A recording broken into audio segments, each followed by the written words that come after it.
E iwa marama kua hipa I te parekura I te mautere o whakaari. No te rānei I toro atua I te Premier a Jacinda Ardern ki te rohe o Ngāti Awa, ki te kōrero ki a rātou ko ngā ratonga o Hotata. Mō taua parekura me te huarahi kua whāia nei e rātou, e tō tika anō ai rātou, a tinana a hinengaro, a wairua hoki. Anei rā a te o Kiwa McLean. E kai kini tonu ana te mamae e iwa marama ki tua. E te ngākau pauri tonu te hapori.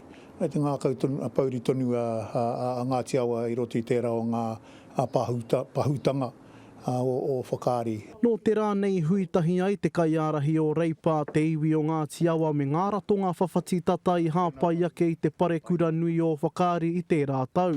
Nā tēnei kua piri tā te torotoro o te hapori whānui. Ki te au te hapori ko tino piritahi.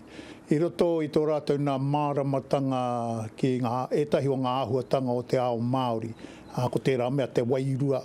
I roto I ngā āhuatanga katoa. I rongo rātou a manawa. I kite rātou a kanohi. I tērā āhuatanga o te manaki, o te tiaki. I te tangata. No te tuaiwa o haki hea ai te kuia nei a whakaari, rua te kaunga I kai riro I te hu. He kai noho no konei he tūruhi anō hoki.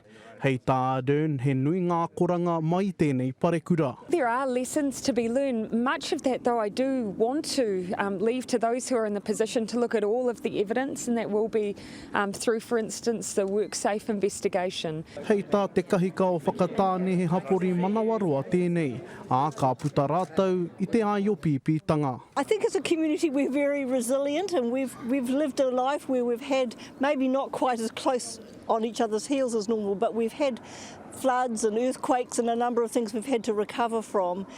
So this has just felt like, particularly since the election for local government, for our council, it's been pretty much dominated our work program and our thinking. Engari ko te pātai miriona tāra kai te rite rānei tātou me nā rākahua ke anō he parekura pēnei. I think globally, the world's scientists are constantly looking for ways to make sure that we're using our warning systems to the best effect to keep people safe, and I'm sure that will be one of the things that we keep analysing and looking at whether or not there is more that we could or should have done. Me whakatō ki roto I te whatu manawa, kia ahei te whai I era o ngā tohu, I rungi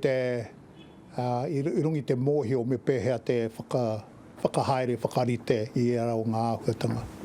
Ahapori nei. Hai ngā marama e toru e haere ake nei whakanui ai te kotahi tau no te hunga o whakaari. Ka mutu ka riro mā Ngāti Awa tērā kaupapa e ārahi. Engari tēnei wā kei te wānanga tia, tonu tia. Te o Kiwa McLean, te karere.